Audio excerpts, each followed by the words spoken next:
শ্রীমদ্ ভগবদ্ গীতা একাদশ অধ্যায় বিশ্বরূপ দর্শন যোগ।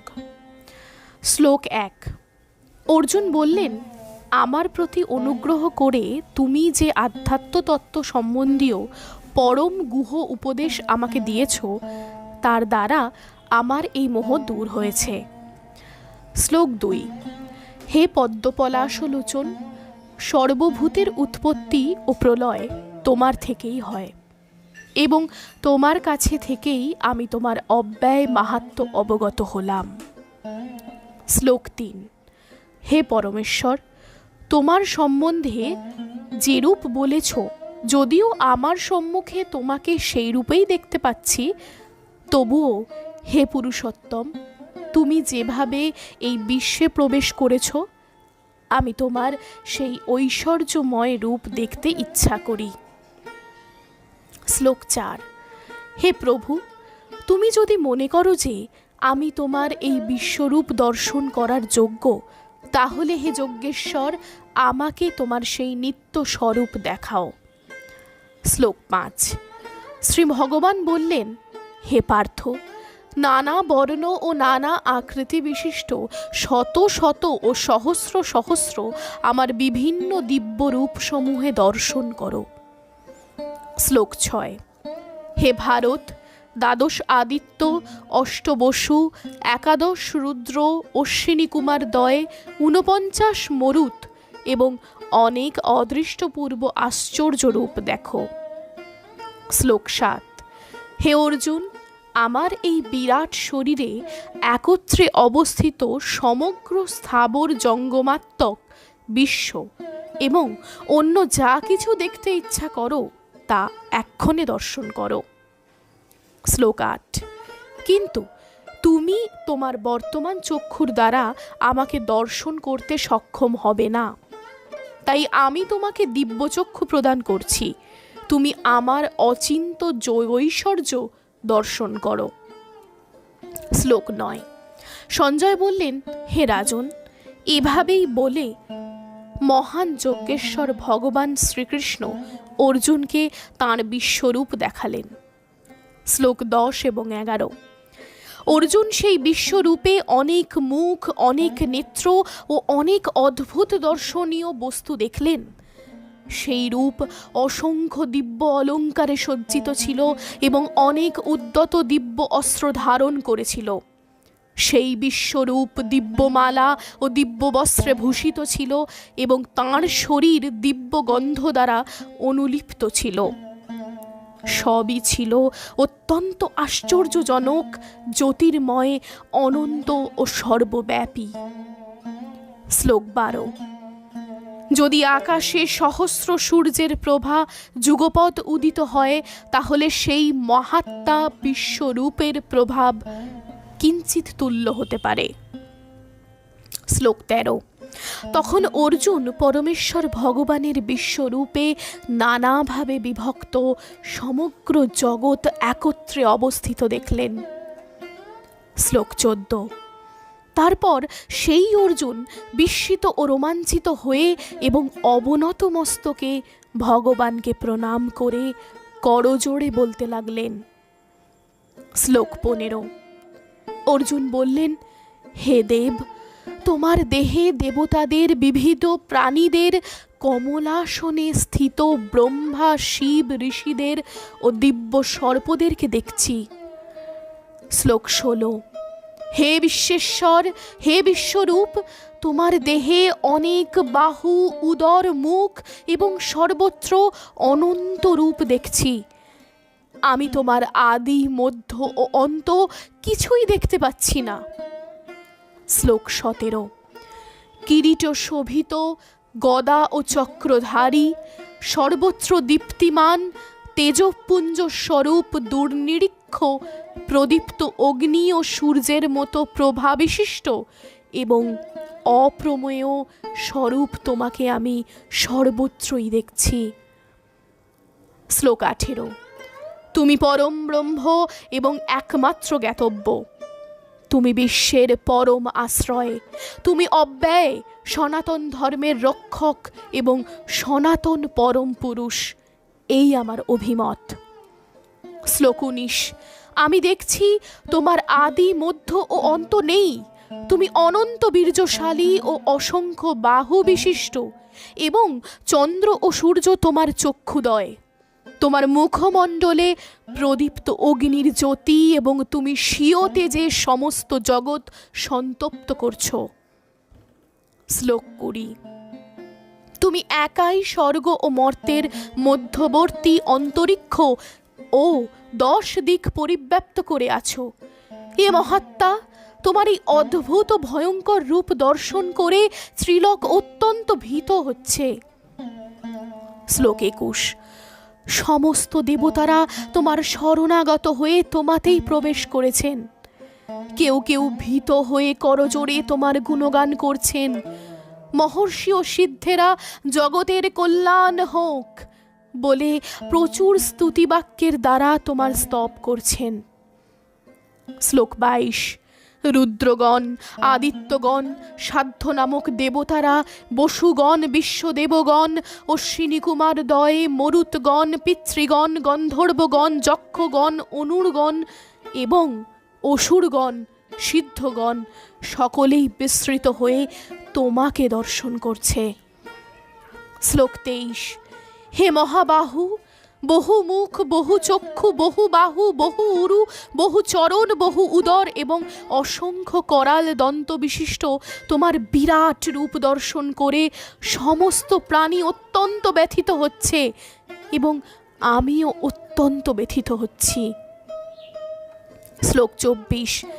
হে বিষ্ণু, তোমার আকাশস্পর্শী তেজময় বিবিধ বর্ণযুক্ত বিস্তৃত মুখমণ্ডল ও উজ্জ্বল আয়ত চক্ষু বিশিষ্ট তোমার দেখে আমার হৃদয় ব্যথিত হচ্ছে, এবং আমি ধৈর্য ও সম অবলম্বন করতে পারছি না। শ্লোক 25। হে দেবেশ, হে জগন্নিবাস, ভয়ঙ্কর দন্তযুক্ত প্রলয়াগ্নি তুল্য তোমার মুখ সকল দেখে আমার দিকভ্রম হচ্ছে, এবং আমি শান্তি পাচ্ছি না। তুমি আমার প্রতি প্রসন্ন হও। শ্লোক 26, 27, 28, 29 এবং 30। ধৃতরাষ্ট্রের পুত্রেরা তাদের মিত্র সমস্ত রাজন্যবর্গ এবং ভীষ্ম, দ্রোণ, কর্ণ এবং আমাদের পক্ষের সমস্ত সৈন্যেরা তোমার করাল দন্তবিশিষ্ট মুখের মধ্যে দ্রুত বেগে প্রবেশ করছে, এবং সেই দন্ত মধ্যে বিলগ্ন হয়ে তাদের মস্তক চূর্ণিত হচ্ছে। নদীসমূহ যেমন সমুদ্রাভিমুখে প্রবাহিত হয়ে সমুদ্রে প্রবেশ করে, তেমনি নরলোকের বীরগণ তোমার জ্বলন্ত মুখবিবরে প্রবেশ করছে। পতঙ্গগণ যেমন দ্রুত গতিতে ধাবিত হয়ে মরণের জন্য জ্বলন্ত অগ্নিতে প্রবেশ করে, তেমনি এই লোকেরাও মৃত্যুর জন্য অতি বেগে তোমার মুখবিবরে প্রবেশ করছে। হে বিষ্ণু, তুমি তোমার জ্বলন্ত মুখসমূহের দ্বারা সকল লোককে গ্রাস করছো, এবং তোমার তেজরাশির দ্বারা সমস্ত জগৎকে আবৃত করে সন্তপ্ত করছো। শ্লোক 31। উগ্র মূর্তি তুমি কে? কৃপা করো আমাকে। বলো, হে দেবশ্রেষ্ঠ, তোমাকে নমস্কার করি, তুমি প্রসন্ন হও। তুমি হচ্ছ আদি পুরুষ। আমি তোমার প্রবৃত্তি অবগত নই। আমি তোমাকে বিশেষভাবে জানতে ইচ্ছা করি। শ্লোক 32। শ্রী ভগবান বললেন, আমি লোকক্ষয়কারী প্রবৃদ্ধকাল এবং এই সমস্ত লোক সংহার করতে এক্ষণে প্রবৃত্ত হয়েছি। তোমরা অর্থাৎ কিনা পাণ্ডবেরা ছাড়া উভয় পক্ষীয় সমস্ত যোদ্ধারাই এখনই নিহত হবে। শ্লোক 33। অতএব তুমি যুদ্ধ করার জন্য উত্থিত হও, যশ লাভ করো এবং শত্রুদের পরাজিত করে সমৃদ্ধশালী রাজ্য ভোগ করো। আমার দ্বারা এরা পূর্বেই নিহত হয়েছে। হে সব্যসাচী, তুমি নিমিত্র মাত্র হও। শ্লোক 34। ভীষ্ম, দ্রোণ, কর্ণ, জয়দ্রথ এবং অন্যান্য যুদ্ধবীরগণ পূর্বেই আমার দ্বারা নিহত হয়েছে। সুতরাং তুমি তাদেরকেই বধ করো এবং বিচলিত হয়েও না। তুমি যুদ্ধে শত্রুদের নিশ্চয়ই জয় করবে। অতএব যুদ্ধ করো। শ্লোক 35। সঞ্জয় ধৃতরাষ্ট্রকে বললেন, হে রাজন, ভগবান শ্রীকৃষ্ণের এই বাণী শ্রবণ করে অর্জুন অত্যন্ত ভীত হয়ে কম্পিত কলবরে কৃতাঞ্জলি পুটে প্রণাম করে গদগদ বাক্যে শ্রীকৃষ্ণকে বললেন। শ্লোক 36। অর্জুন বললেন, হে ঋষিকেশ, তোমার মহিমা কীর্তনে সমস্ত জগৎ প্রহৃষ্ট হয়ে তোমার প্রতি অনুরক্ত হচ্ছে। রাক্ষসীরা ভীত হয়ে নানা দিকে পলায়ন করছে এবং সিদ্ধরা তোমাকে নমস্কার করছে। এই সমস্তই যুক্তিযুক্ত। শ্লোক 37।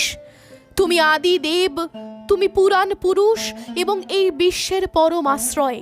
তুমি সব কিছুর জ্ঞাতা, তুমি জ্ঞেয় এবং তুমি গুণাতীত পরম ধামস্বরূপ। হে অনন্ত রূপ, এই জগৎ তোমার দ্বারা পরিব্যাপ্ত হয়ে আছে। শ্লোক 39। তুমি বায়ু, তুমি যম, তুমি অগ্নি, তুমি বরুণ, তুমি চন্দ্র, তুমি প্রজাপতি ব্রহ্মা এবং প্রপিতামহ। অতএব তোমাকে আমি সহস্রবার প্রণাম করি এবং পুনরায় নমস্কার করি এবং বারবার নমস্কার করি। শ্লোক 40। হে সর্বাত্মা, তোমার সম্মুখে, পশ্চাতে এবং সমস্ত দিক থেকেই নমস্কার করছি। হে অনন্ত বীর্য, তুমি অসীম বিক্রমাশালী, তুমি সমগ্র জগতে ব্যাপ্ত, অতএব তুমি সর্বস্বরূপ। শ্লোক 41 এবং 42। তোমার মহিমা না জেনে সখা মনে করে তোমাকে আমি প্রগলভাবে হে কৃষ্ণ, হে যাদব, হে সখা বলে সম্বোধন করেছি। প্রমাদবশত অথবা প্রণয়বশত আমি যা কিছু করেছি তা তুমি দয়া করে ক্ষমা করো। বিহার, শয়ন, উপবেশন এবং ভোজনের সময়, কখনো একাকী আবার কখনো বন্ধুদের সমক্ষে আমি যে তোমাকে অসম্মান করেছি, হে অচ্যুত, আমার যে সমস্ত অপরাধের জন্য তোমার কাছে ক্ষমা প্রার্থনা করছি। শ্লোক 43। হে অমিত প্রভাব, তুমি এই চরাচর জগতে পিতা, পূজ্য, গুরু ও গুরুশ্রেষ্ঠ। ত্রিভুবনে তোমার সমান আর কেউ নেই, অতএব তোমার থেকে শ্রেষ্ঠ অন্য কে হতে পারে? শ্লোক 44। তুমি সমস্ত জীবের পরম পূজ্য পরমেশ্বর ভগবান, তাই আমি তোমাকে দণ্ডবৎ প্রণাম করে তোমার কৃপা ভিক্ষা করছি। হে দেব, পিতা যেমন পুত্রের, সখা যেমন সখের, প্রেমিক যেমন প্রিয়ার অপরাধ ক্ষমা করেন, তুমিও সেইভাবেই আমার অপরাধ ক্ষমা করতে সমর্থ। শ্লোক 45। তোমার এই বিশ্বরূপ যা পূর্বে কখনো দেখিনি, তা দর্শন করে আমি আনন্দিত হয়েছি, কিন্তু সেই সঙ্গে আমার মন ভয়ে ব্যথিত হয়েছে। তাই হে দেবেশ, হে জগন্নিবাস, আমার প্রতি প্রসন্ন হও এবং পুনরায় তোমার সেই রূপই আমাকে দেখাও। শ্লোক 46। হে বিশ্বমূর্তি, হে সহস্রবাহ, আমি তোমাকে পূর্ববৎ সেই কিরীট, গদা ও চক্রধারী রূপে দেখতে ইচ্ছা করি। তখন তুমি তোমার সেই চতুর্ভুজ রূপ ধারণ করো। শ্লোক 47। শ্রী ভগবান বললেন, হে অর্জুন, আমি প্রসন্ন হয়ে তোমাকে আমার অন্তরঙ্গা শক্তি দ্বারা জড় জগতের অন্তর্গত এই শ্রেষ্ঠ রূপ দেখালাম। তুমি ছাড়া পূর্বে আর কেউই এই অনন্ত আদি ও তেজময় রূপ দেখেনি। শ্লোক 48। হে কুরুশ্রেষ্ঠ, বেদ অধ্যয়ন, যজ্ঞদান, পুণ্যকর্ম ও কঠোর তপস্যার দ্বারা এই জড় জগতে তুমি ছাড়া অন্য কেউ আমার এই বিশ্বরূপ দর্শন করতে সমর্থ নয়। শ্লোক 49।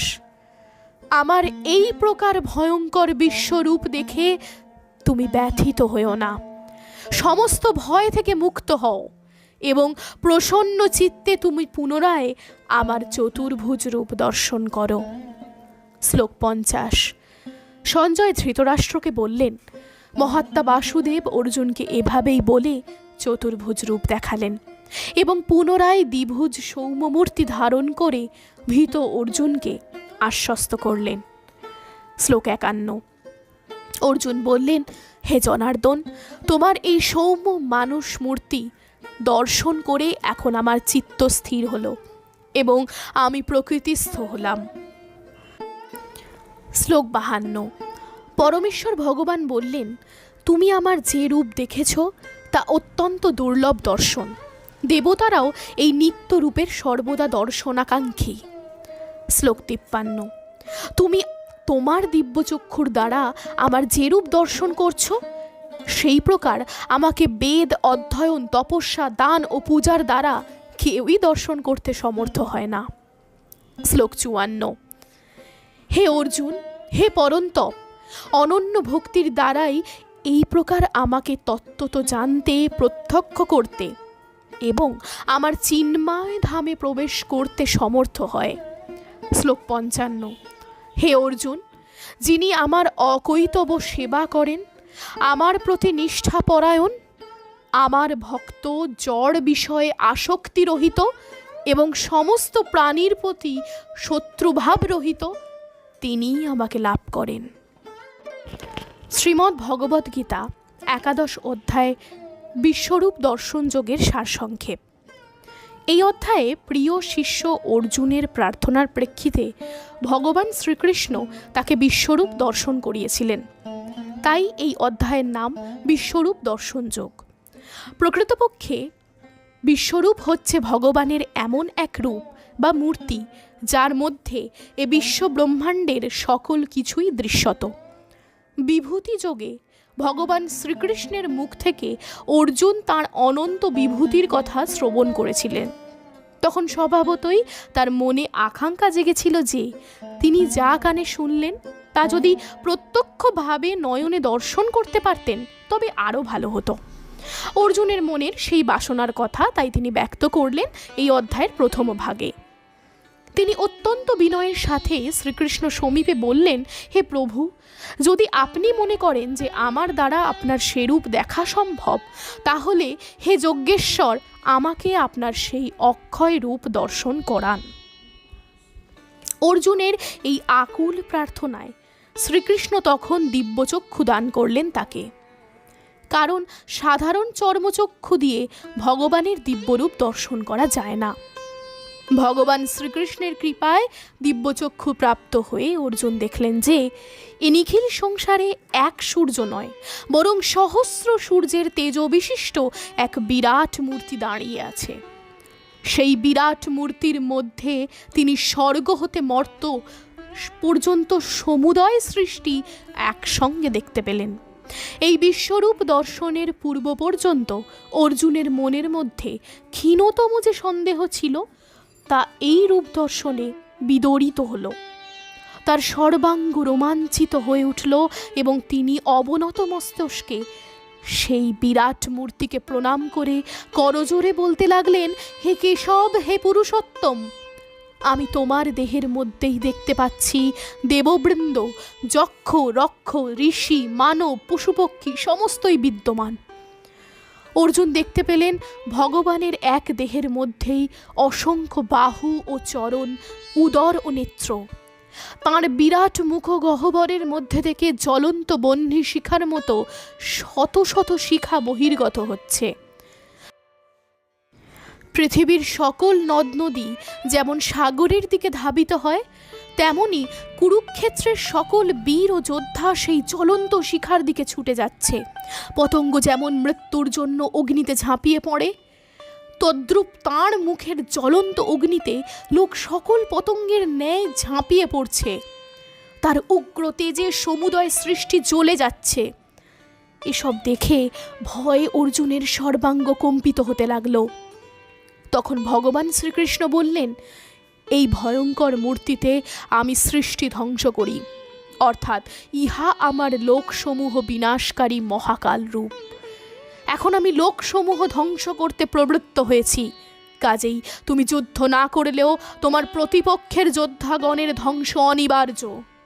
অর্জুন, তুমি এখানে নিমিত্ত মাত্র কারণ। তখন ভগবান শ্রীকৃষ্ণ অর্জুনকে হৃদয় দৌর্বল্য পরিত্যাগ করত কর্তব্য সম্পাদনে ব্রতী হতে বললেন। ভগবানের কথায় অর্জুনের সকল ভ্রান্তির অপনোদন হল। তিনি তখন ভাবলেন, এতদিন যাকে শুধু বন্ধু ও মানব বলে জানতেন, আসলে তিনিই ভগবান, পরম ব্রহ্ম, তিনিই সনাতন। তিনি কৃপা করে তাদের সহায় হয়েছেন। এইবার অর্জুন শ্রীকৃষ্ণ সমুপে নতজানু হয়ে ক্ষমা প্রার্থনা করে বলতে লাগলেন, হে দীনবন্ধু, হে প্রভু, বন্ধু জ্ঞানে সখা জ্ঞানে ভ্রমবশত তোমাকে কতই না অন্যায় বাক্য প্রয়োগ করেছি। এখন আমি আমার ভুল বুঝতে পেরেছি।